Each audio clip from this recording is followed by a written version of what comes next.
Pfizer, Moderna, Johnson & Johnson, parmi les fabricants du précieux remède anti-coronavirus, 3 laboratoires pharmaceutiques américains font la course en tête.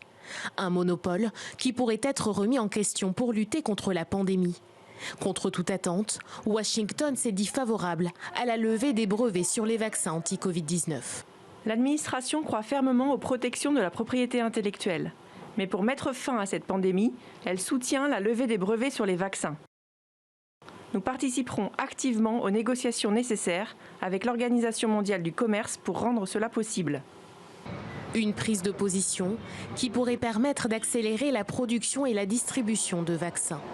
Près de 80% des doses injectées ont bénéficié à 10 pays riches de la planète, contre 3% seulement au continent africain.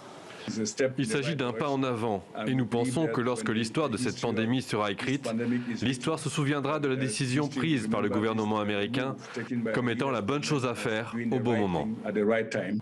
Les négociations sur la levée des brevets sur les vaccins anti-Covid-19 pourront-elles aboutir? L'Union européenne, plutôt favorable à un don de doses et à la production de vaccins en partenariat avec les pays en voie de développement, s'est dite ouverte à la discussion.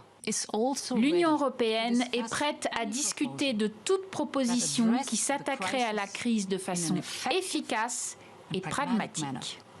De son côté, la Fédération internationale de l'industrie pharmaceutique a jugé décevante l'annonce américaine.